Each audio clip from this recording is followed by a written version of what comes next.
Well, hello, everybody. Welcome to the ITRC training program on building community-based mental wellness and resilience. Today, we hope the session is going to be about how to empower neighborhoods and communities to achieve their resilience goals with Reverend Paul Abernathy, who directs the Neighborhood Resilience Project in Pittsburgh, Pennsylvania, as well as Daniel Holmesy, who's the director of the San Francisco Neighborhood Empowerment Program, and Felicia Thibodeau, who's the executive director of the Southwest Community Corporation IT Bookman Center in San Francisco. We have not seen them show up yet, so we'll hope that they actually make it today. Usually the presenters are on 15 minutes early, so I'm not sure what's going on. And before we start, I just want to say thank you again to all of our co-sponsors, as we always do. We greatly appreciate all of your help, especially the American Public Health Association for offering the continuing education credits for no cost to all of you and to us.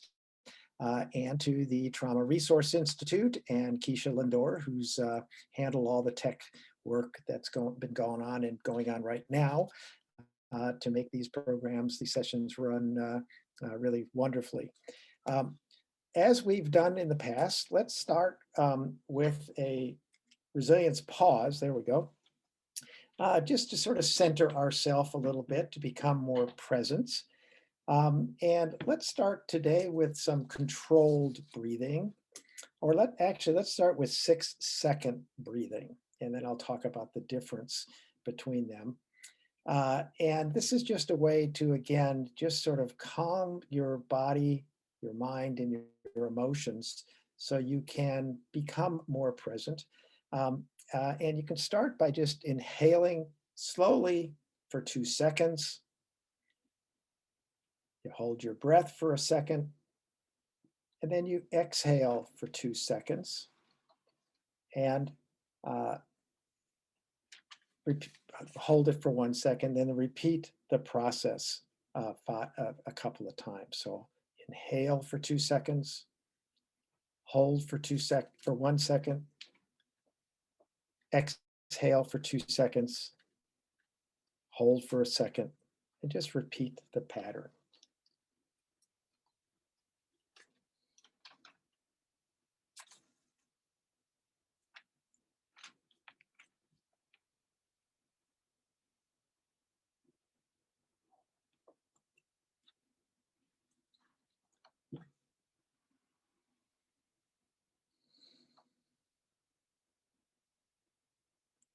And just notice any changes that might be occurring in your body, the sensations you feel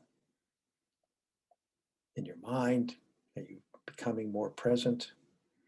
And or in any emotions that you might have. Just inhale for 2 seconds, hold for a second, exhale for 2 seconds, hold for another second, and just continue to repeat that process. Controlled 6-second breathing is a very effective way to calm your mind, body, and emotions. Before I turn it over to Father Abernathy, I want to just talk a little bit more about purposing. The skill we just did, what we call is a presencing skill or a self-regulation skill. Purposing, or what is also called adversity-based growth skills, is about intensifying the pull of meaning, purpose, and hope that we all desire in the midst of adversities, because it's very easy to lose hope, to be unclear of our purpose. And one of the really most powerful ways to do this is to try to think about how you want to be remembered.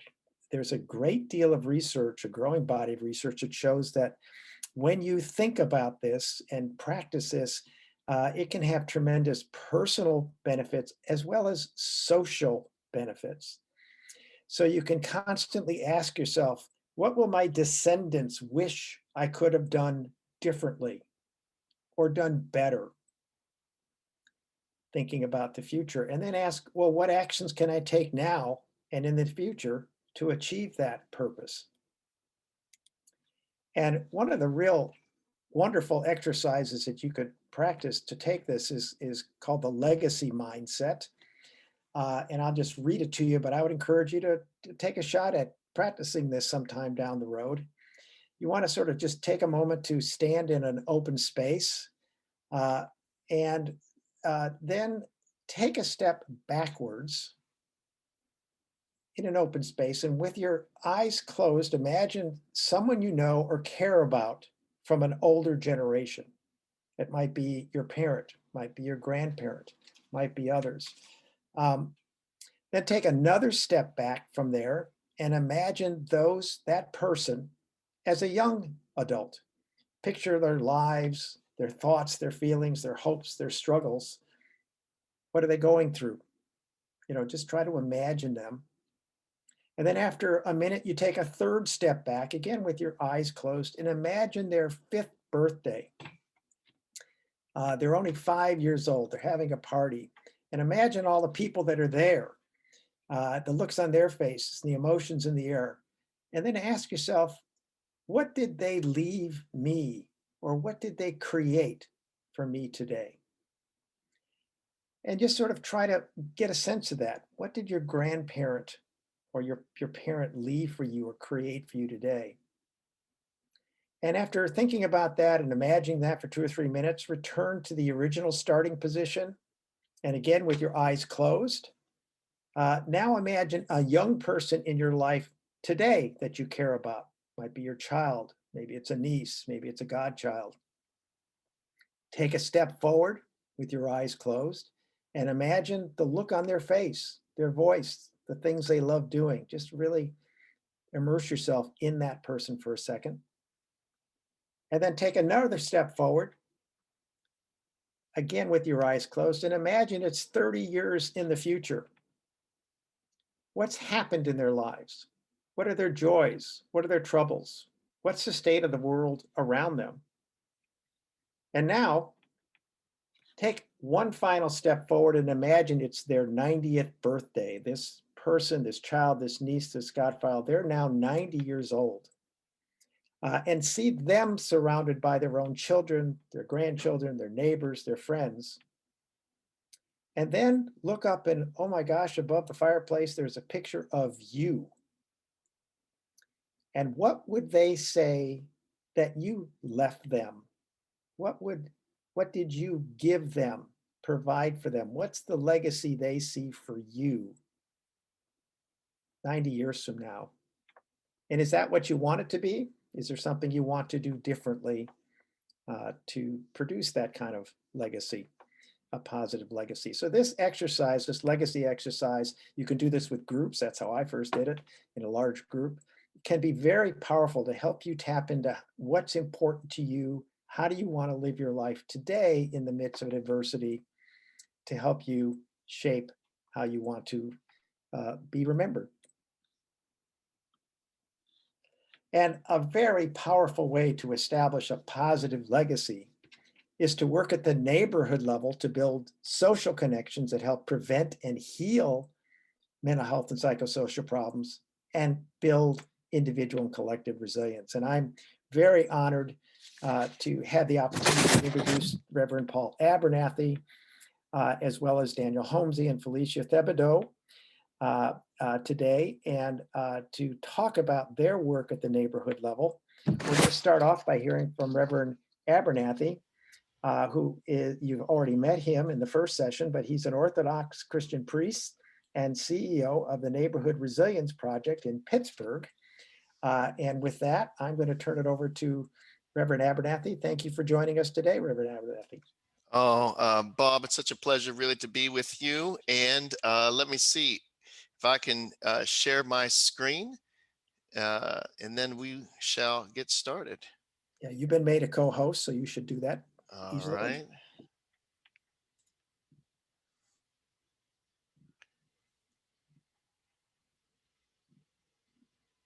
Okay, let's see. Can everybody see that? Yep, I think it's there. All Good. right.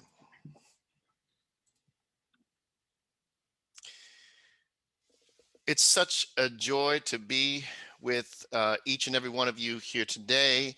Certainly, it's been a great honor and blessing to work with Bob over the years as part of CTIP and to see this flourishing work here, and certainly to be with all of you and all of the incredible work that you're doing. I hope and I pray I have a chance to get to learn the work that some of you are doing even more as we go forward. So I want to just begin by giving you a very brief background about the Neighborhood Resilience Project that, as Bob had mentioned, we're located in Pittsburgh, Pennsylvania, and people know us for our work around trauma-informed community development. I certainly had no significant background, no trauma background that sort of lended a particular set of expertise to this, other than to say that the days that I spent in my community and the love that I had for the people in my community made it impossible to hear their cries as they were suffering in pain in the context of multi-generational, transgenerational complex trauma. Those cries are really the origin of what we now refer to as trauma-informed community development. Certainly 2020 was a traumatic year for all of us, for the world, certainly going through a pandemic. And yet we also saw that here in the United States, we had this experience of a racial reckoning. Now, of course, is the trial of Derek Chauvin, and we're reflecting once again as a nation on the murder of George Floyd in Minneapolis. But I will tell you that so much of what happened in the summer of 2020 here was not just about George Floyd. Whenever we see, for those of us here in the United States, we saw certainly the protests, we saw in some instances our cities burning, we saw the unrest and the anger and the frustration pouring itself out on our streets. We have to acknowledge that there are particular traumas that have assaulted some communities for, at this particular point, centuries, and that those traumas have had severe effect on the health and well-being of people in the community. They've had severe effect on the concept and experience of community. They've had a severe effect on the culture of community. So we want to maybe get into some of this a little bit as we go as we sort of go through our presentation here today. So I always ask this question, and I know in a virtual setting it's really difficult to do, so we won't give answers, but I always do ask this question: how really do you define community development? And I've learned in a community setting that when I ask that question, many times people don't have a very similar answer. And what I have learned really, especially from an American perspective, is that so often it is the case that whenever people talk about community development, they're really talking primarily about two things. They're talking about jobs and they're talking about real estate. That seems to me what many people mean when they're talking about community development here in the United States. Certainly, at least that's been my experience in the neighborhood. And what is so clear about that is that successful community development in those terms is really tied to profit margins. It's tied to economic growth, but economic growth profit margins do not necessarily mean a positive impact on health and well-being in the community, nor does it mean that these efforts are actually building resilience. In fact, there have been many community development efforts that have actually undermined community resilience over the years. Many of us are familiar with the practice of redlining. And of course, this was the federal government in the 1930s, 1932, 33, 34. In order to develop new homes, we know that the Federal Homeowner Association was giving loans to people, but we also know that there was a specific decision made not to give loans to people that lived in certain zip codes that were predominantly Black, for example. And so this practice becomes known as redlining. The federal government drew red lines around these neighborhoods, and these neighborhoods were divested of. And what we know now is that the Center for Disease Control, they speak about a concept called, many of us are probably familiar, social vulnerability. Social vulnerability. That is to say that there are some communities that are more vulnerable in times of crisis as a result, brothers and sisters, of community development efforts, that some of these efforts have undermined community resilience, have increased social vulnerability. And so it is the case that now whenever we see a pandemic hit obviously hit the world, but when we see the pandemic, for example, hit certain communities that are, for example, formerly redlined communities, that there's an absolute correlation between those community development efforts initiated in the 1930s and health outcomes now. That is to say that the death rate, the life expectancy is lower in formerly redlined communities here. That COVID-19 has more severely impacted communities that have formerly redlined. That severe hospitalization is increased in communities that are formerly redlined. So this concept of community development, that community development is always good, is false. How do you define community development? We have got to ask that question if we take resilience seriously, especially in the context of, right now we're talking about a public health crisis, but perhaps we could say this is no different with Hurricane Katrina. What was the social vulnerability there in those communities and how it affected the lives of many and the deaths of many? Community development, we have to really question what really do we mean by this. Let us understand this as a process, okay? Just as we understand resilience as a process, okay? Community development is a process where community members come together, community members come together and take collective action to generate solutions to common problems. So we have to understand it as a process. Sometimes people look at community development as a particular outcome. Sometimes we look at resilience as a particular outcome. But what if we really understand community development like we understand resilience as a process?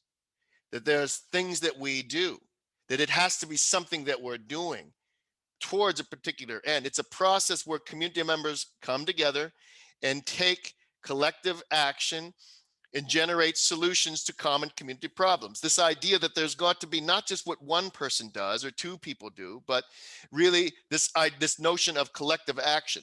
Now, as it relates to collective action, in some of our communities, this can be quite elusive, because what really do we mean by collective action? Well, notice that in so many communities, engagement becomes a very difficult thing. If we talk about we're going to engage people, that especially people that have severe trauma histories, they may be difficult to engage. It may be difficult to build trust. It may be difficult to actually have many people with significant trauma histories working together collectively to generate solutions to common problems. And yet what that must also inform is that if we are working in communities that have significant trauma histories, the process wherein we bring people together, the process wherein we help to facilitate collective action, the process wherein we generate solutions to common problems, has to be a trauma-informed process, because there's significant trauma history, both personally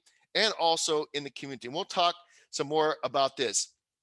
Community well-being, that is to say economic, social, health, environmental, and cultural, often evolves from this type of collective action being taken at a grassroots level. Yes, so much of community development as we see it unfold in many of our communities does not happen at a grassroots level.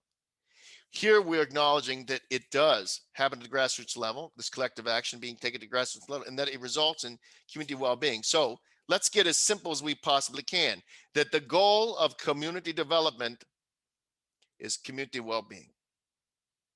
We have to say this. If we're not in a place where this is the common understanding, we are starting off on the wrong foot. The goal of community development is community well-being. Beyond that, you'll see a lot of times people talk about opportunity, that we really want to create opportunity.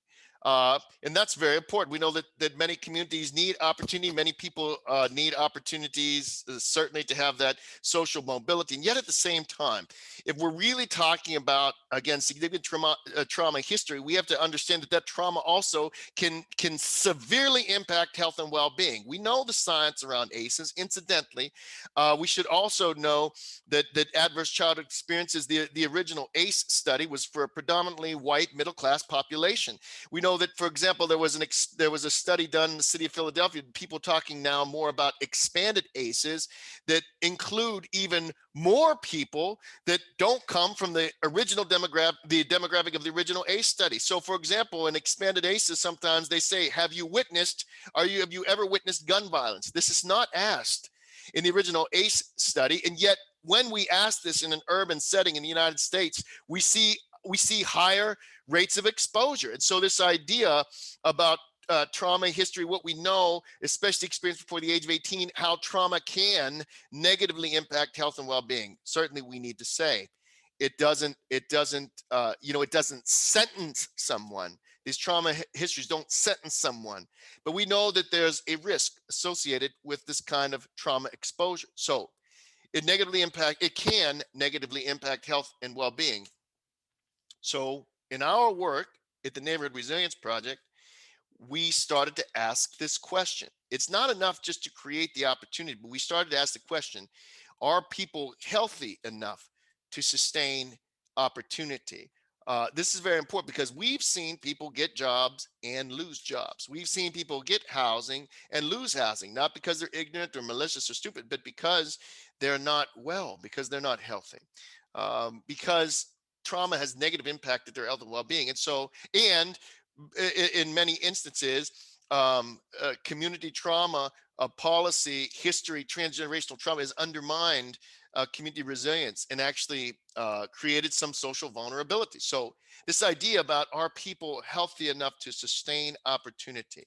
So we've got to certainly create opportunity at the same time. And even before we really launch these opportunities, we have to be working with people. We have to be cultivating resilience. We have to be working towards health and well-being. That's why we have to have this sort of comprehensive approach to community development, this trauma-informed approach to community development, trauma-informed community development. So I don't really want to spend too much time on any of this.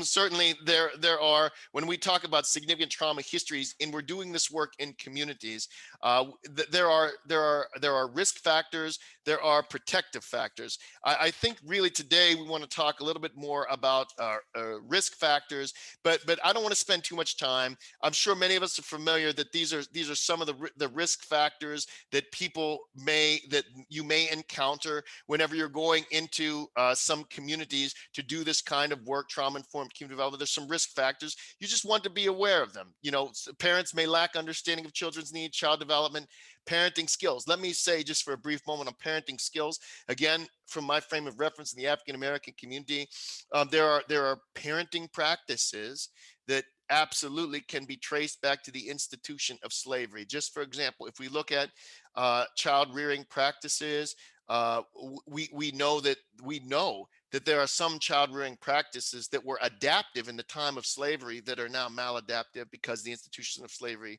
is ended. For example, talking negatively about your child openly, or talking how bad your child is, this really can be traced back to slavery in the days in which slaves were bought at least once on average in his or her lifetime. And so they were bought because they were well behaved, they were quick learners, they were obedient. And so mothers began to portray their children as being disobedient, as being lazy, as being is not an asset but something negative, right? Because they were hoping that if that's how they portrayed their child, at least then their children would not be sold away from them. Over hundreds of years, these become child rearing practices that become imbued in the culture. It's become they become risk factors. They were adaptive, they become maladaptive. And it's not just a personal choice or experience, but there's a broader cultural and historical context in which these child rearing practices have emerged. So this is just an example. So these are just some examples of individual risk factors. I don't want to spend really more time. Certainly there's family risk factors whenever a particular community is inundated with trauma: social isolation, family disorganization, dissolution, and violence, including intimate partner violence. And then, of course, parenting stress and poor parent-child relations, negative interactions. Now, the reason why we want to talk about these risk factors a little bit is because this may be the context in which we have to build resilience in our community.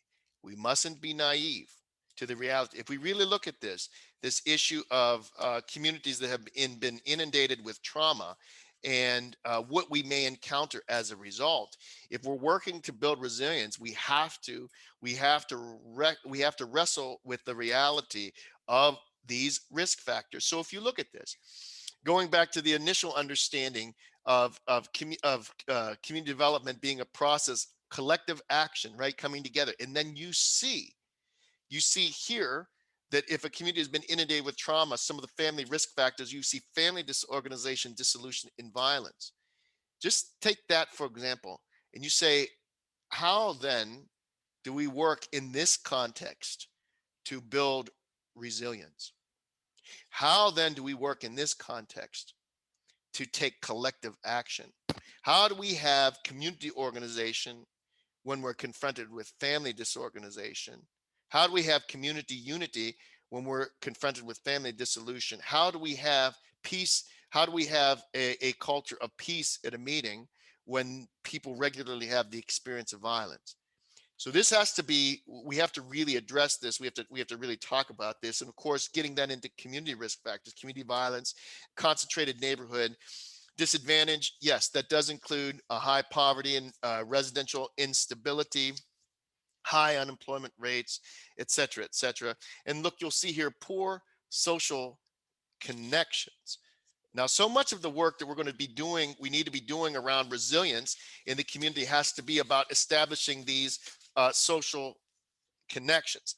So let's move then to some protective factors, right? Because if we understand what really the risk factors we may encounter are, let us then understand what some of the protective factors that we have also to emphasize. Because really, resilience, it is often the case that whenever we're doing this work on a neighborhood level, if a neighborhood is for example disadvantaged or has significant trauma history, we are not starting from scratch. And this is part of the mistake that many people make. Is a lot of times people think, oh well, we're starting from scratch, we've got to start all over again, we've got to teach people resilience, we've got to teach people mindfulness, we've got to teach people. But really many people have had their own methods that help them be resilient. In helping identify and learn what they are, recognize them, and then build on them is very important. So you see, there are some nurturing parent skills, or you'll see stable family relationships,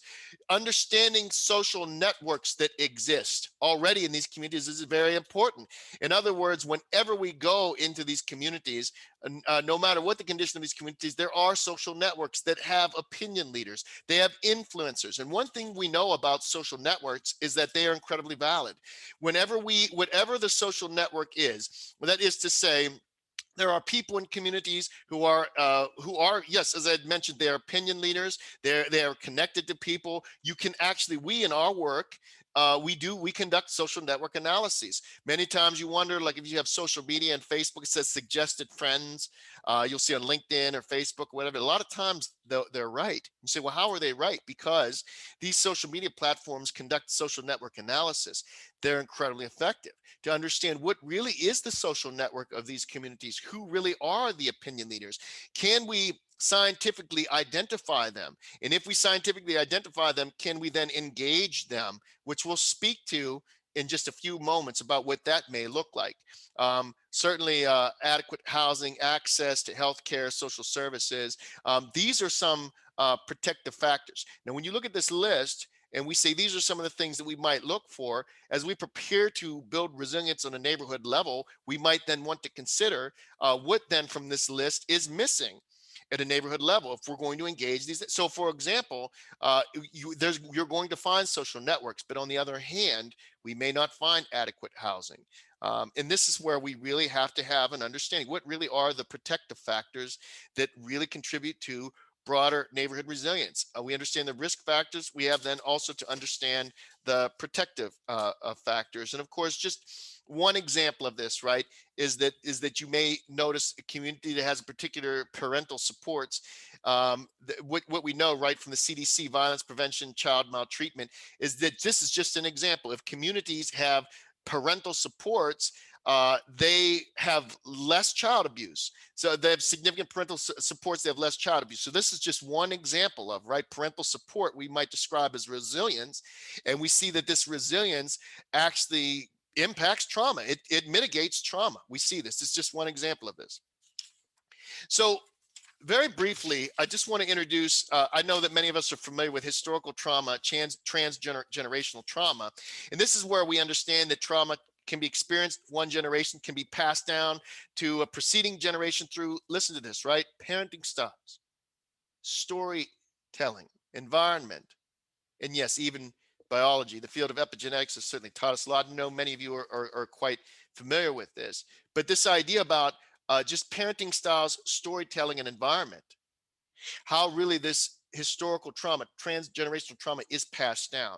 And when we're doing this work at a neighborhood level to understand if we are working in a context of historical transgenerational trauma, that is to say that whether or not someone personally experienced something, maybe their grandfather or their great grandfather, their great great grandmother experienced something that has been passed down through that generation, through parenting styles, storytelling, or some policy has happened 60 years ago, 80 years ago, 100 years ago, that continues to impact the very community that people are living in now. It's very important then to understand that sometimes with transgenerational trauma, historical trauma, the result is an intergenerational cycle of trauma response. This is very important because we might go into this work to build resilience in neighborhood level, but we might experience this trauma response that seems sometimes irrational. Sometimes we're trying to have a community meeting and people are yelling and screaming, or people are belligerent or militant. And what really is this all about? There's a historical context for this. And it could quite possibly be that it's a trauma response as a result of this transgenerational trauma. Of course, even on the personal level, people could experience hypervigilance, survivor guilt, denial, nightmares, et cetera, et cetera. So just think. So I want to introduce this concept. In trauma informed community development with Neighborhood Resilience Project, this is a term really that we have. It's called trauma affected community. And this is where we're talking about the lived experience of trauma and the meaning making made. Bob talked about purposing as a way of building resilience. Let us also understand that there are communities that they have their meaning making. Trauma is the foundation for the community's meaning making. There's this complex interwoven web of systemic issues and variables influencing disparities, right? That impact health and well-being of a community. This all can be passed down through generation to generation. And we say this trauma affected community is, we might say in a very simple way, it's a shared experience of suffering that characterizes the personal experiences of many in the community. So in our community, it's not that everybody's lost a son to gun violence, but everybody knows somebody who has. It's not that everybody's been evicted, but everybody knows somebody who has. It's not that everybody's been incarcerated, but everybody knows somebody who has. That is no gross exaggeration. That is the reality. There are some communities that have a disproportionate experience of trauma. We in our work, we refer to these as trauma affected community. But if that's true, then the antithesis is a resilient, healing, and healthy community.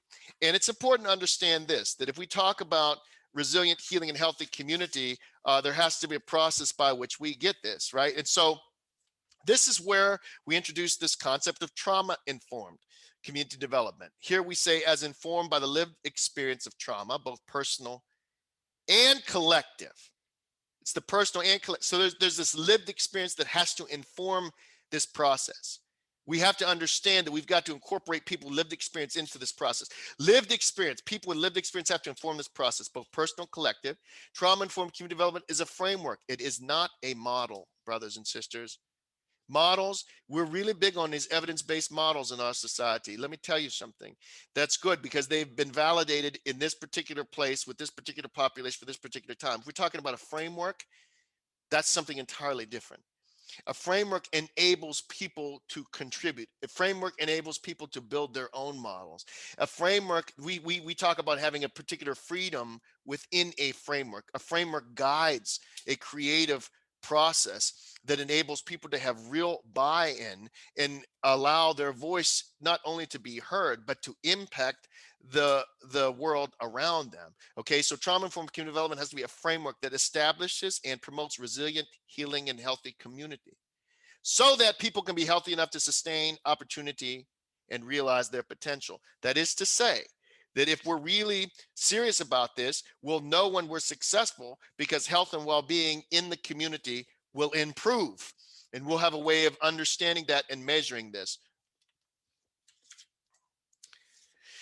Uh, Community resilience, okay, then has got to be the measure of sustained ability of a community to utilize available resources to respond to, withstand, and recover from adverse situations.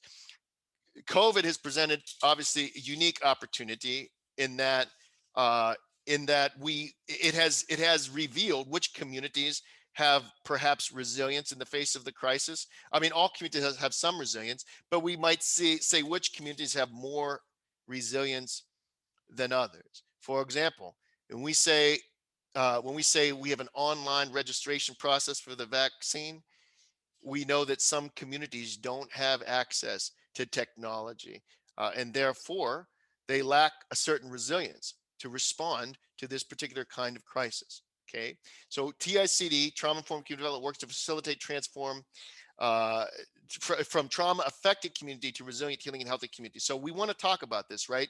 This dichotomy between trauma affected community to resilient, healing, and healthy community. We're almost out of time, just about just 3 minutes and 50 seconds left, according to my timer. So I'm going to jump here just very briefly to these last two slides here. And this is the pillar, right? This is this is the arc of trauma informed community development, where we talk about community support, health and well-being, and leadership development.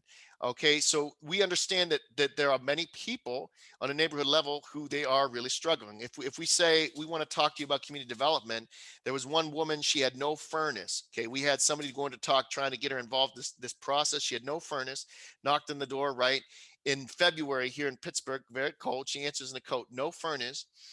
The organizer understood in that particular moment that to that woman, a new furnace. She couldn't afford a furnace. She worked, she owned her own house, but she didn't make enough money to buy a new furnace. It had been broken for a long time, so they just froze in the house. He understood in that moment that to her, the new furnace was community development. This is what we mean by community support, that there are particular needs that have got to be addressed in order for people to participate in a long-term process to implement real change on the community. If we can't alleviate the most immediate suffering, and even acknowledging the difference between stress and strain. Stress can be much more difficult to address, but strains are something like, I can't afford my bills for the month. That's a strain. So that's a financial resource that can alleviate some of that strain. For example, the furnace, that's a strain. Different than than a particular kind of stress that can be much more difficult to address, right? Community support, this is how we engage the population. What is our health and well-being strategy? So there's different particular interventions that have to be ranging from access to things like facilitating walking groups, prayer meetings, mindfulness groups, whatever the case might be. What is our particular strategies for implementing health and well-being interventions in the context of the community? Now, again, you might say, well, this isn't like renovating housing. Yes, actually it is, because healthy housing is a component of health and well-being, right? So looking at environment, what are the particular interventions around health and well-being? This is how we help the population heal. And thirdly, leadership development. We know that we've got to develop the people. If we look at the civil rights movement, in the Neighborhood Resilience Project, we say in our mission statement that we're inspired by the civil rights movement. And when we look back at that period of American history, we see that there were so many, that people didn't just rise up. They didn't just become agents of change, but there was a vast infrastructure to develop people. Martin Luther King and Rosa Parks, they were trained at the Highlander Institute. We had freedom schools. There were citizenship schools. We had the nonviolent trainings that were happening in Nashville, Tennessee. This vast infrastructure to develop develop people to become agents of change. And this is where we wanted to look at leadership development. Unless we intentionally do this, we talked back about the opinion leaders. What if we were able to take and train them and really develop them, grant them and give them not only knowledge, but also skill set and toolkits? This is, remember, we talk about a framework. What is a skill set toolkit? We teach somebody to build a house, but if they have no hammer, that house will not be built, even if they have the knowledge, even if they have the skills. So knowledge, skills, tools. And this is how we get to really empowerment. So community support, health and well-being, leadership development. This is what we call the ARC, a trauma-informed community development. We translate to engage, heal, and empower. I leave you with this final slide in our last 20 seconds here together. These are just some examples of when we talk about how we empower. What does the leadership development look like? We have what we call not just community organizers, but behavioral health community organizers. You might say, well, how is this different than regular community organizers? Regular community organizers, they're, for example, it's the Alinsky style. They're trained in, for example, agitation. Behavioral health community organizers, they're trained in conflict resolution, for example. We start to say, what does the skill set look like of doing this resilience building work in the community? We have trauma responders that are trained to respond to homicides as a result of gun violence. These are people from the community who are trained, regular 40 hours of training to do this. We have community health workers, many of you are familiar with, I won't say more there. And lastly, community health deputies, that's new for us as a result of the pandemic. They were trained to implement epidemiological protocols in the community.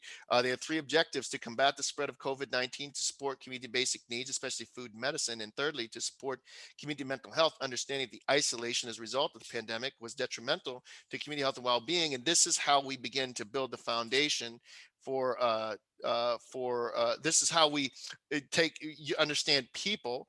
We have the right people, relationships. Remember, relationships make plans possible. The right people that enable us to build resilience in our communities. So with that, I thank you for your attention this past half hour, and I turn it back over to Bob.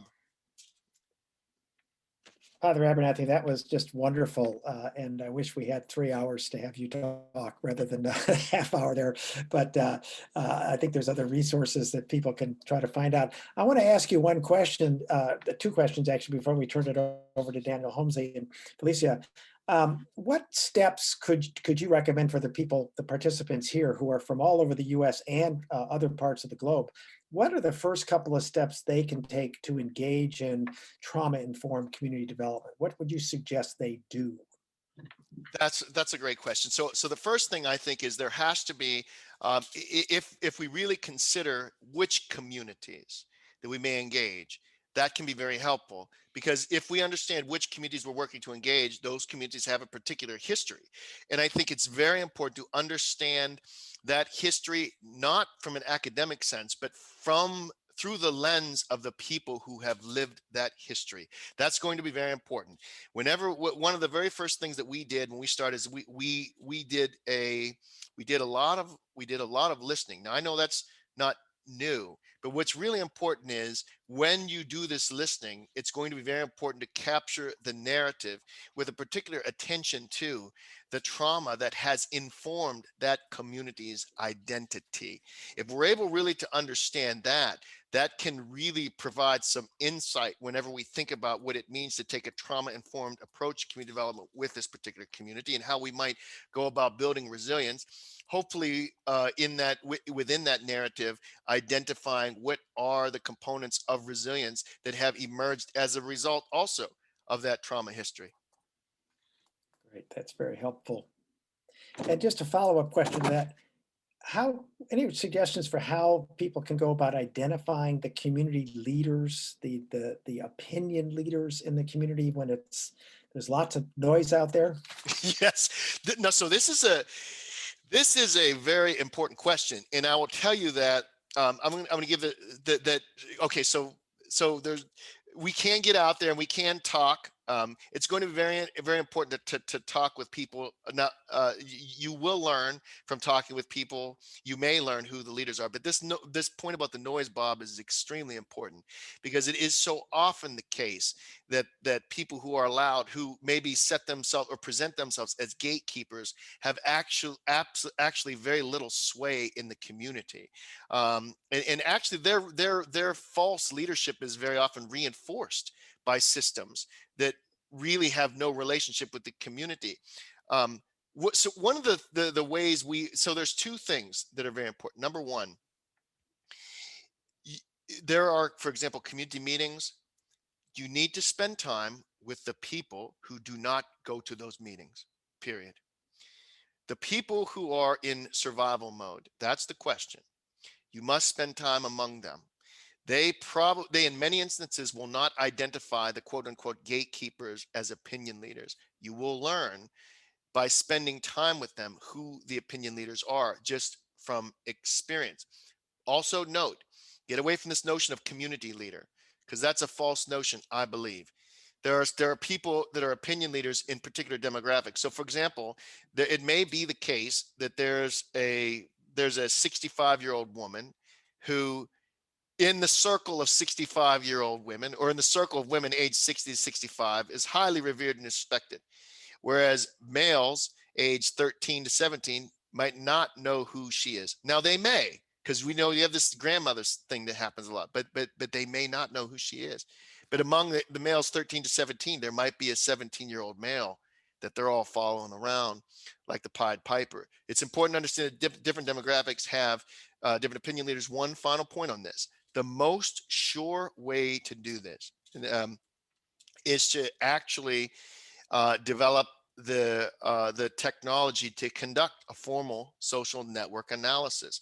This is what we've done in our work, where we actually have, in partnership with the University of Pittsburgh, when we've engaged different parts of our community around this, we've conducted social network analysis that enables us to see who the opinion leaders are, the degree to which they influence opinion, the number of connections that they have, and the quality of connection.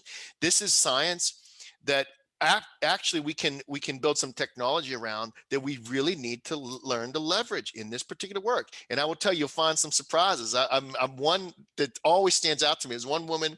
She presented herself as the opinion leader, and she was really loud, and she was really present, and she was really animated, and everybody would sit in the meetings and she would be the one, right? And when we did the formal social network analysis, this woman did not even appear. She wasn't even like a little influencer. She just didn't even show up. And so there are some surprises. To the degree that we could learn the social network analysis, leverage, and give ourselves the capability to do that, I would strongly advise that. Thank you again, Dr. Abernathy. That was wonderful. Well, hopefully we'll have some time again for other questions for both presenters. We're going to switch regions of the country now, go out to the West Coast. And I want to introduce Daniel Holmesy, who's the director of the Neighborhood Empowerment Network at the City of San Francisco and County of San Francisco, and Felicia Thobodeau, I hope I said that right, Felicia, who is the executive director of the Southwest Community Corporation IT Bookman Community Center in San Francisco. And if you can share your slide, screen share, it's all yours. Good morning, Bob and everyone. Can you see the slides, Bob? Yes, you're doing fine. Great. Great. So good morning, everyone. Hello from, today I call in from Cloverdale, California. And I think for many of us, the last year has moved the work from sort of the theoretical or from our professional lens into our personal lives. And the reason why I'm up here today is because my mother, who lives up here by herself in a great little town north of Santa Rosa, California, which is routinely hit by wildfires and a myriad of other challenges. My mother actually woke up Friday morning and couldn't get out of bed. But thanks to a robust network of neighbors, which starts off with a neighbor who comes every morning to walk her dog, she was able to be assisted to get to the hospital. And they were able to stop a very serious sepsis infection, as well as a heart condition, which was emerging. And I, of course, was in San Francisco with my family, unaware of what was going on. But the social network that my mom has built around here in this town over the last 20 years activated as if she had 25 family members living with her. And so I'm up here today helping her with her rehabilitation. But just wanted to share that very real story. Because the truth is that I think many of us every day see the incredible impact of the social cohesion that the Reverend was speaking to in all our lives, especially when we care for family members remotely. So I just wanted to put it out there this morning that the work is actually not just a professional, but it's personal now for many of us, especially after the last year of COVID-19. So Daniel Holmesy, joined by my incredible colleague, Felicia Thibodeau, coming out this morning to share with you a little of the work that we're doing here in San Francisco. And I kind of would offer, in order to put some context, is that the Reverend's piece just now is stunning and impressive. And I wish we could get him to open up a congregation here in San Francisco in a few neighborhoods, because we really could use the power of his voice and expertise in the city, as in any community, I think, any day. Here in San Francisco, though, the work we're doing actually, I think, builds on the work that he's describing. And actually what we would say is that what he's doing is the mitigation work, which is just building healthy, safe communities, which always perform better during times of stress. The system that Felicia and I have been developing for the last few years actually is for when times of stress do strike, how to really optimize the performance of the neighborhood to make sure that everyone can negotiate the disaster safely, recover, and stay part of the community. So I just wanted to put that there as a baseline. If you're trying to see how these two presentations fit together, I would offer this is kind of like the response component of the work that he was describing, which is in his work is really profound in the sense that if his program is successful, times of stress have a much reduced impact on these at-risk communities. So with that, the Neighborhood Empowerment Network, Felicia, why don't you just take a second and introduce yourself and your role in the universe, and then we can jump into the presentation. Yes, good morning. My name is Felicia Thibodeau. I'm the Executive Director of Southwest Community Corporation at IT Bookman. And I've been working around and in resilient communities for a good majority of my time. We may not have called it resilient communities, but the mere fact that we made it through many disasters, community violence, as well as other stressors in the community, proved that we were resilient. I often say resilient isn't the words that you say, it's what you do. And so I'm very appreciative to be here today to share our experiences in San Francisco dealing with NINs and establishing community hubs. Alicia. So yeah, so let's talk a little bit about the program, and specifically, the program itself isn't really complicated. It does build on sort of classic community organizing techniques and merges them with emergency management. But I think why the program exists and why communities are participating at the rate they are is really, I think, the key story to all this. And so hopefully my computer here will advance. We love how Zoom and Microsoft work together, don't we? Come on, let's go. Okay, great. So for myself, my journey in this work started in 2007 when, like most of America, in 2005, we all watched in horror when Hurricane Katrina struck New Orleans. And in the case of, for myself, 2 years later, I was sent down as part of a delegation to the city of New Orleans to really see what happened there and what we could learn as a city, considering we would too one day be facing an immense threat, not a hurricane, but also obviously a massive earthquake. And so Mayor Ed Lee and I went down. He was city administrator at the time, later mayor, but he had a really profound statement, which was that, you know, when he went to New Orleans, he really felt like he was going back to the future. And the reason why is what he saw, when you take away the water, the impact of the hurricane had an almost identical impact to what a massive earthquake would generate. A mansion in San Francisco burned to the ground in 1906. And of course, here's a home in the 9th Ward that was, clearly experienced severe trauma. And I wanted to pause here for a second and just have everyone take a moment. And like maybe Felicia, if she feels comfortable, to share what her family's experience was in that community. And just as a baseline, I want you to think about, if you look at this house and you look at that car weighs about 6,000 pounds. That house obviously weighs as much. And I want you to think about what it must have been like in the dark to have the levee break and have billions of gallons of water pour into this neighborhood and be able to take assets like that and then actually stack them up like toys, and then pull back even further. And I think speaking to the Reverend's point, realize that in amongst all that chaos were hundreds, if not more, seniors and people with access and functional needs and people that were economically stressed, who, when told that they had to self-evacuate and fund their evacuation out of New Orleans before the hurricane struck. Well, it was the last day of the month, and anyone in our world knows that any community that has a lot of people that receive Social Security don't have any money left the last week of the month. And so basically, they were told that they had to shelter in place in a community that was very likely to be inundated by massive floodwaters. And I'll yield to Felicia to talk a little bit about what her family's experience was on that night. Well, I can't really explain what it was on that night, but the morning after the storm, when we were unable to reach my grandmother, who lived in a house that was more than 80 years old at the time. So my family, my father and I tried to get to New Orleans, had to get into Houston and drive on the 10 to find our way to my grandmother's house, to find her house totally flooded all the way to the ceilings, and with no sign of my grandmother.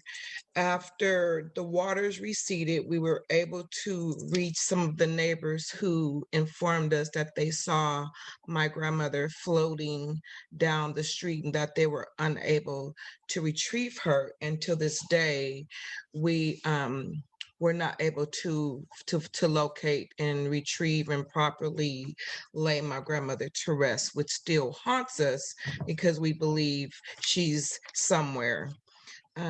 But that just really speaks to the neighborhood and networks and knowing where your vulnerable population resides. My grandmother, no matter how much we tried to get her to move west, to come with us, that was her house, that was her community. She was born and raised there, had raised her children there, and she wasn't budging. And none of us really wanted to go and live in New Orleans, although we love to go and visit many times a year. At that time, we thought of it as a party town. Now it has a lot of different memories. But again, knowing your neighbors, knowing where they are, being able to have a contact, it kind of lets me know that my grandmother suffered by herself when there was no phone service, and she suffered and actually ultimately died by herself, which is my passion and motive in this work, working with vulnerable populations, not just seniors, but people with access and functional needs, and starting to think about what I could do to help people build their network before the network is needed. And Thank you, Felicia. Well, and Felicia is going to is going to be sharing more here in a little bit, but I just wanted to elevate that because the truth is, Felicia has really been one of the leading vanguards in the entire city around this work, and I think it's always important to understand why people are in the room, not if they're in the room. And I just want to honor Felicia's truth and put it out there that it inspires me as well every day for how important this work is, because I don't think anyone can hear that story and not feel like that woman's light went out far too soon and for completely preventable reasons.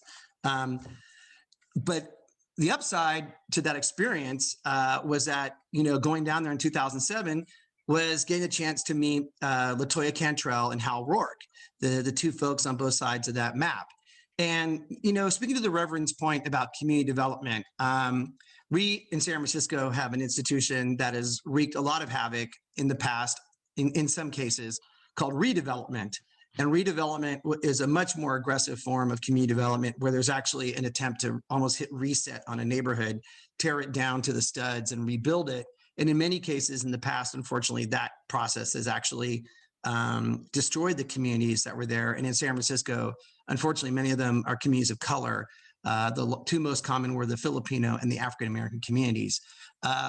So in New Orleans, given the history of New Orleans, as you may know it, given the response that the city did or didn't do in 2005, a lot of the neighborhoods realized that if they wanted to rebuild, they had to rebuild without the support of the city.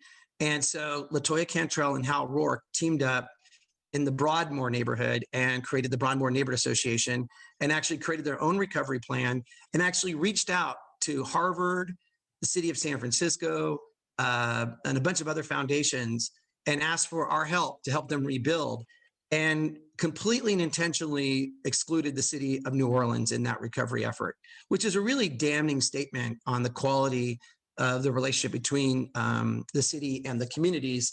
But then again, if you look at the quality of life in these neighborhoods, think about it. New Orleans is the poorest city in the United States, one of the poorest cities in the United States. And it's the only city south of the Dixon line that's been losing population consistently. One of the worst school systems for a major municipality in the country, one of the highest violence, homicide rates in the country. And so you have to really think about it. What LaToya told us was that when the government showed up, they said, "Oh, we're here to help you recover." They were like, "Well, where were you when we were experiencing all these other disasters?" And the truth was, they didn't have a good answer. So she said, "Why would we trust you now if you weren't there when we needed you before?" So the net of it is, well, Felicia, you can tip the hand. So what's LaToya's job now? The mayor of New Orleans.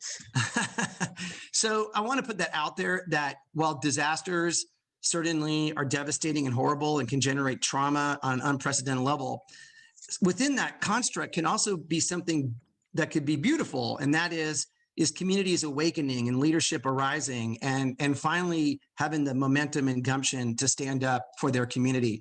And LaToya Cantrell went from someone who was just a volunteer in her neighborhood to city council to now she's the mayor of New Orleans. And it is a profound paradigm shift in New Orleans with her and her leadership role, especially right now.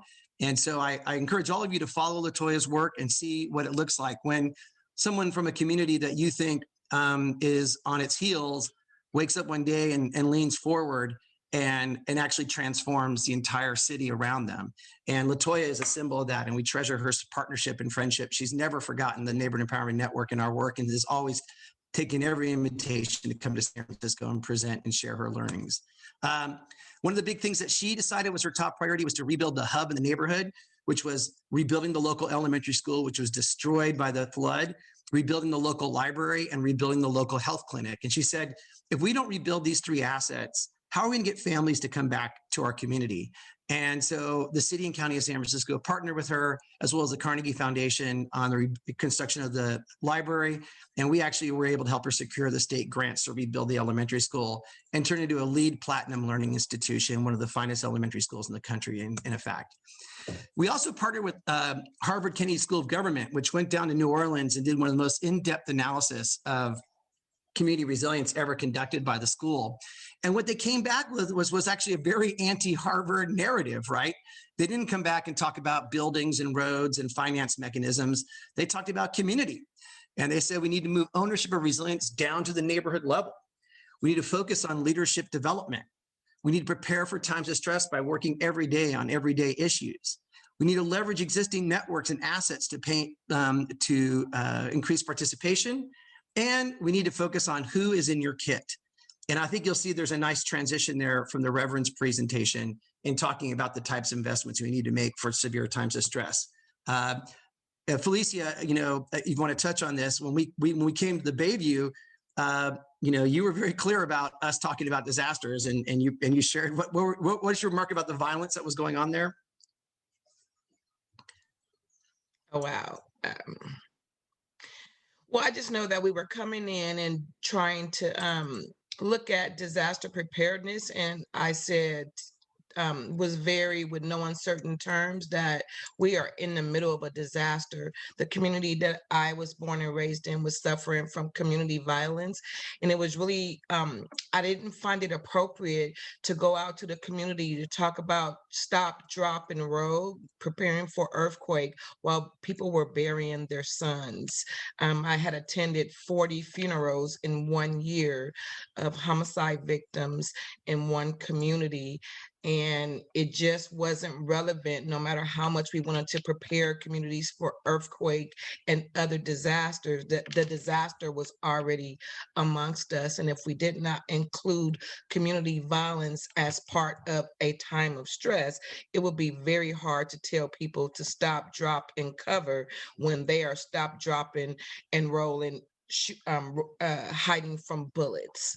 So I kept beating that dead horse until finally it made sense.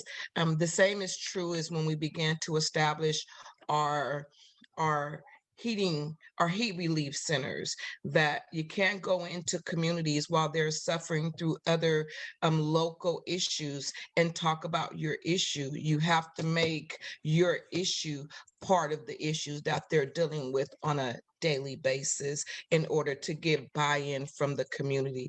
If not, it feels like a slap in the face. You want me on your agenda, and we're here talking about, an unforeseen amount of homicides where our children are watching people getting their heads blown off, and you want us to talk about when the earthquake come. The earthquake had already come in our community, just with us laying our children to rest. I think that's one thing about, sorry, I Felicia. forgot what my phrase I coined, because I'm always doing that. Sorry. Well, your phrase, like, basically is like, we're going to prepare for times of stress in the baby style, basically. Right. And I think that's kind of like what we want to offer today is this framework that we're going to share with you right now actually has worked in every neighborhood we've gone into, because it's a framework which allows a community to self-identify what shocks and stressors it wants to prepare for, what populations they want to protect, how they want to protect them. And then the entire model of the Neighborhood Empowerment Network is to provide them with access to the technical support and resources to achieve those missions. And so I think that's just a really important component to our program, because many communities feel that when we walk in with plans that they had nothing to do with in their development, rarely ever do those plans stick or apply to their community, because they're designed to work for everybody, which we all know means they're not going to work for anybody. And in our model, every community writes its own resilient action plan and marches towards its priorities. And we'll talk more, but we've actually proven that these systems are actually proven to be very effective when it comes to multiple hazards. So the Neighborhood Empowerment Network was created after we came back from New Orleans. We've been recognized by the CDC, the Ash Center, FEMA, the UNISDR, and now the World Bank as a regional, national, and international best practice. In our work, our big goal is to get as many organizations to the table as possible. Whenever you see a community recover from a disaster, you always know that a ton of stakeholder organizations are going to show up. The problem is that they show up after the disaster and the community has never met them. It's very difficult to move forward on how to make things right again. So we bring all the organizations together that may want to show up after disaster and help, and we bring them to the table today to help the community prepare for times of stress, but also increase institutional trust. Our primary program is the Empowered Communities Program. Our investment strategy is pretty simple. We focus on capacity, connection, and resources. There's a lot of emphasis in our work around stuff. We always hear about disaster kits and things like that. But the truth is that what people really need is, here's a neighbor calling to check on my mom to see if she's okay. See how great that is?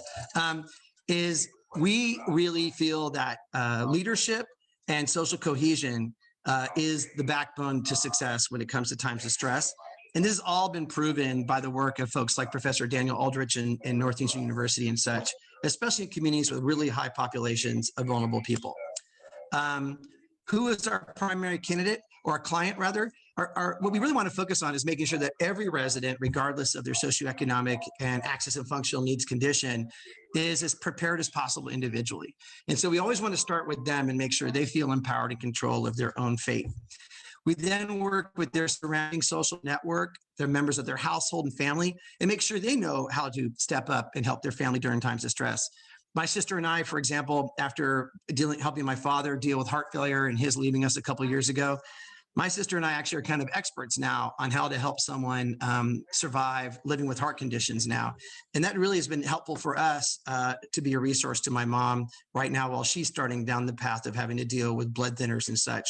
It's really important that people live in homes that are prepared to help them survive during times of stress without insistence. And it's really important to amplify within their larger civic networks around them that even though you may not know the person on the corner, but you know of them, that you make an effort to actually develop some kind of social capital with them so that you can, when you knock on their door during times of stress, could be a resource with them. And then finally, here's the Mayor's Office of Disability. This is a really important office in the Mayor's Office in San Francisco. Huge champions for the people with access and functional needs community. And then Joanne Fujuli, who's in the wheelchair in the front row, was a lion in this work. Unfortunately, Joanna passed away 2 years ago, but she, her whole life was basically told that you will never be successful and you'll be an institution for the rest of your life. And so she left Greece, came to America, and became a successful professional and champion for people with access and functional needs. But disaster resilience was her real passion. And she spent every weekend in her front yard working in the garden, saying hi to the neighbors so they knew that she was in her home, so they would know to come and check on her after times of stress. So she took that on as her responsibility as well. With the work, our approach is fairly disruptive. We plan with people, not for them. So every tool, every program, every plan we've ever written was created by community for community. And we also design with people. So all the systems that we'll talk about that we have, our Leadership Academy, our NeighborFest program, the Hub, those were all created by residents so that when people ask us, well, where did this come from? What consulting firm did you hire? We're like, we didn't hire a consulting firm. You could ask Felicia Thibodeau, it was her idea. And they're like, what? Someone I know who's just like me is the backbone for this whole program? And that's the answer is yes. We also want to make sure our program is scalable, duplicatable, and sustainable. And that's essential for this work. It's not what happens when we're in the room, which happens 3 years later after the process is over, is the work continuing. We also want to offer real value to stakeholder organizations from all sectors and all levels. You know, the bottom line is if people aren't really committed to this work, it's not going to work. So this is really important that we understand why organizations are in the room and what their priorities are. And you'd find that if you spend enough time talking to your average local nonprofit, they do care about disaster resilience, but they care about it in the lens of protecting their clients and their staff, and not so much protecting the economy of the region. And so that's why it's important to learn how to listen to folks and help them understand why they should be there. And ultimately, we want to drive ownership at the neighborhood levels of the transfer of power. And that's kind of maybe a disruptive statement. But the bottom line is, for too long, we've been telling people, oh, just pay your taxes and sit back. And when things go wrong, the Red Cross will show up with a cup of coffee and a blanket, and we'll carry you out of your building safely to a hotel, and you'll be able to stay there until your life gets put back together. And I think people now have seen across this country, that just isn't the case. And that the Red Cross is an amazing organization, but there are certain situations where they just aren't going to be a relevant factor in your survival. I mean, if you look at the situation in Texas a few weeks ago, if you look at Hurricane Katrina, if you even look at the recent pandemic, it was really neighbors helping neighbors and CBOs helping whole communities that made the difference. The neighborhoods that had taken on that responsibility before actually moved faster and did a better job than those that had to learn that they had to do it on their own. And in that 2 or 3 week window, the amount of trauma generated in their community because of lack of support is probably going to be a legacy that we'll deal with for years after the COVID-19 pandemic. Our motto Looking back, is, go Felicia. I was just going to inject right there because our motto is, we are the Calvary. They're not coming. It's the community who's going to save the community. Yep. Who told us that? Well, it was Latoya. Yes. That was her parting words. Yes. Felicia gave her interview to one time, and Yes. she turned to the whole audience and said, take it from me. And she was like an elected official in New Orleans. She was like, don't wait for us. We are not going to be there when you need us. And if you look at the Ninth Ward, I mean, this is the photo that tells the whole story. I mean, can you imagine if you woke up and your neighborhood looked like this one day? Where do you start? Where do you start?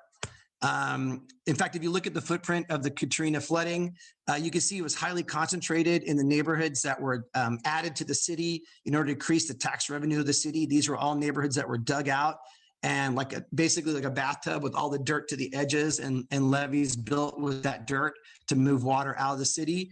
And in many cases, if you look at the vulnerable index that the CDC generates, these are all the communities that were also the most at risk for almost every type of stress or shock.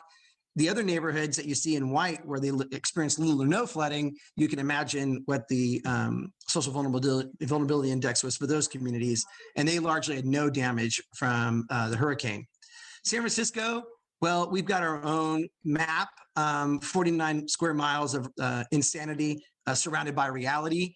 The truth is that, we actually have 73 hills in San Francisco, which creates all these little micro neighborhoods, which are a lot of fun as far as creating unique cultures and experiences, but ultimately can struggle as well during times of stress.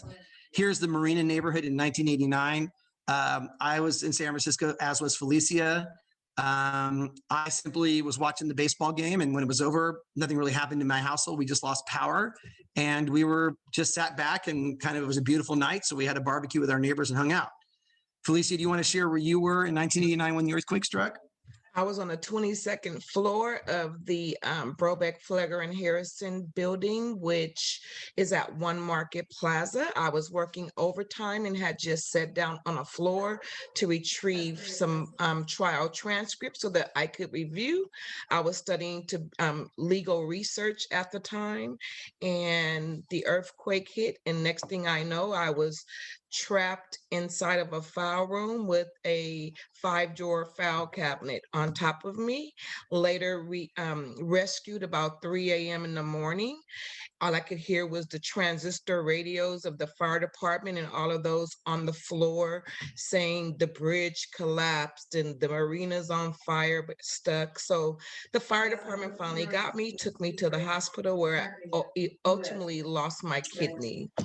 And so, having survived my own fair share of trauma and being part of Hurricane Katrina, where I lost my grandmother, again, it takes me back to the work and preparing people, having people know what to do, knowing, what to do to save yourself. All those things matter in the blink of an eye. Amen. Amen. So as you can see, the longer you talk to Felicia, the more you realize she's kind of a superhero when it comes to disasters, in the sense that she has been through it all, and offers, I think, everyone an opportunity to relate to what she's sharing, because she has, in many cases, unfortunately, experienced the most severe brunts of what these impacts can be on herself personally and her family. And so that lends a real powerful layer of credibility to the work when it's being shared with the community by a community member who knows firsthand what it's like to go through these times of stress. As The you can only see in the difference map of that I San would use, Francisco, Daniel, the only difference that I would use is with the superhero, the commercial comes on and everyone resets. In real life, there is no commercial. You either survive these disasters or it takes you. So that's my thing. When people say superhero, that's a myth, that's a fragment. This is real life. What doesn't break you, make you stronger if you allow it to. Amen. Amen. Yeah, I guess you're my superhero. That's why I always am honored to spend time with you. Thank you. So quickly, I just want to offer this. The Reverend earlier mentioned the redlining that banks and federal government conducted back in the last century. In San Francisco, one of our colleagues, Jafra, she actually elevated that. If you looked at the pandemic infection rate and the mortality rate, and you looked at the redlining districts that were on the maps that were issued back in the 30s and 40s, they're identical to the point the Reverend made. And when you look at maps, you can learn a lot about a city. Here, for example, we can see where the liquefaction zones, where the earthquake will be most severe when it starts shaking in the city. Here we can see where all the people are over 65 years of age. For the record, the community that we're talking about, the Bayview community, is in the bottom right of the city here, where there's like a hand that sticks out, the old shipyard. Here you can see the population over 65. Again, very high concentration of seniors in the Bayview Hunters Point area. Again, populations of people living alone. Very high concentration of people living alone in the Bayview area. Again, people with disabilities, high population, again, in that community. This is a trip that I took in a few years ago with another leader, GL Hodge from the Bayview. Quickly, we went to Kingston, Jamaica, met with the leaders there to learn about their work. And they were working in a community that is like a favela. It's a community that's off the grid, probably one of the poorest communities I personally experienced in my entire life. This is actually, and honestly, the local restaurant for the community. There's a lovely young girl that's in the window there waving hello, but this is literally a home that has been washed away multiple times by storms. And then the family just goes, picks up the wood down by the ocean, comes back and rebuilds their home. But the community actually took upon itself to build their own asset map of where everybody was and where all the resources are, so that during times of stress, they could coordinate their response. And again, I mean, paper bags taped together, but anyone who knows anything about maps will look at this and say, this is an incredible document that was created by the community for them to do their planning. During times of stress, they all head up to the local soccer field where there's a community center and a health clinic set up for helping people there. And so with that, GL Hodge realized that in the Bayview, where he is also a community leader, he realized that during times of stress, everybody is going to come down to the town center, which is the buildings in the middle here, where there's a rec center, the opera house, and the congregation he's a member of, the Providence Baptist Church, which has a pantry and a homeless shelter. And that's probably where people are going to come and look for help, because that's where they get their services every day. And so that's kind of like where Resilient Bayview kicked off. And then GL partnered with Felicia on the model. And so Felicia, you want to talk a little bit about the Bayview and give some people some deeper understanding of the community you've been describing? Yes, sure. Bayview, once formerly a predominantly African-American community, had many Black businesses of all kinds, cleaners, Five and Dime, the ice cream parlor, social networks. And over the course of the years, throughout the gentrification and a lot of other issues, the community has severely been changed. It's very diverse now, but they have not lost the pulse of their African-American culture and legacy. Through that, it's anchored by a lot of housing development projects, low-income housing, and single home occupiers. In that, a lot of them are family. We were all parents went to school together. We went to school together, and our children went on to go to school together. So it's a very tight-knit community, but we've seen our fair share in the Bayview of just disasters, be it the earthquake, there's the PG&E debacle, the soil, the shipyard, and all of that mishandling. And it makes the issues in the community be expound. A lot of poverty, a lot of substance abuse using, but a lot of leaders who have seen the community come from a very long way. We started to experience a lot of different heat episodes. When it was cold, it seemed unfairly colder, and when it was hot, it was extreme hot. So through the NIN, we formed an extreme weather committee to look at all of those instances that all around the city, when it was hot, but when it's hot in Bayview, it's at least 10, 12 degrees hotter in every other parts of the city.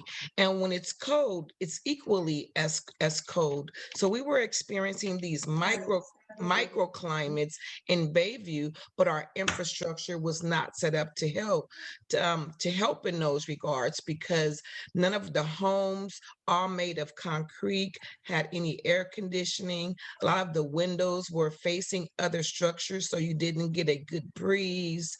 And as we started to see climate change take effect, because yes, climate change is real, especially when you're in communities like Bayview.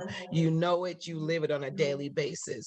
But we work together with our community to say, what could we do without having millions of dollars for infrastructure, putting in HVAC systems, that we began to develop, working really closely with the NIN and using a collective model approach to make a response to our community of these heat relief centers.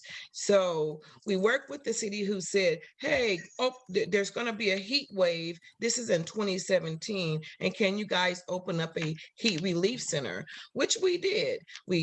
Daniel got on the phone and me at 9 o'clock. I called people and we start calling people, and we met the following morning and established a heat relief center with no plans, just knowing that we wanted to be cohesive, collective, and represent the community, although we were all from different walks of life. But we came there, we established our heat relief center, we had our briefings and our debriefings, but we realized that we never did have more than one or two people walk into our heat relief center. Therefore, the issue came about that you can establish all of these time of stress models. However, if you have not engaged your community and they do not know what you're talking about when you say a heat relief center, they do not know where to come, and they do not know when to come, those things have to already be embedded in a community continuously, in order for the things that we do as a response to disasters to have effect. Unlike food, you can say free food and the word travels really fast and you'll get people from all over. But if you say heat relief center, what exactly does that mean? Am I getting relief from the heat? Is it permanent? Is it temporary? Am I coming to pick up something? Am I coming to do something? So we had a lot more work to do with engaging our community to understand climate control, understanding heat relief centers, understanding our response, and then what the community needed to make this happen. We also realized that where we put our heat relief center was not on the main corridor, but 2 blocks from it. So no matter that we had all the balloons and signage outdoor, nobody was really riding past on the bus lines to be able to know that we had established heat relief centers. So we learned some very powerful things that affected our outreach, our engagement of our community, so to make sure that they understood and were a part of whatever we were planning, and that we would be able to use our network to call everyone call 2 people to let them know what a heat relief center and our response to heat relief was. That's just to show one thing. And so it was the hub model, which we were in one of our anchor institutions, the YMCA. We called our senior centers, our churches, our business merchants, and start learning that we had to get our network expounded much further than just our anchor institution. And that if people carried the word versus just going out and doing like guerrilla marketing, if you get people bought in, they would go and share with their neighbors, they would call their children and their families, and the word would spread. We have a motto with Bayview. We are where the hotline meets the grapevine, because in the marginalized community, the grapevine travels so fast. They know who got shot, who got arrested, who's outside fighting. In 15 minutes, the whole community knows that someone has perished due to gun violence. So we want it to be where the hotlines, where the 311, 411, 611, 911, where the hotline meets the grapevine. This is Bob. Daniel, can we have wrap up here in about this summary in 1 minute or so? Sure. That kind of is it. If you, obviously anyone who's ever done community organizing, this work is, there's a tactical component to this. And if anyone wants to check it out, they can go to empowersf.org, read about it, or just contact me.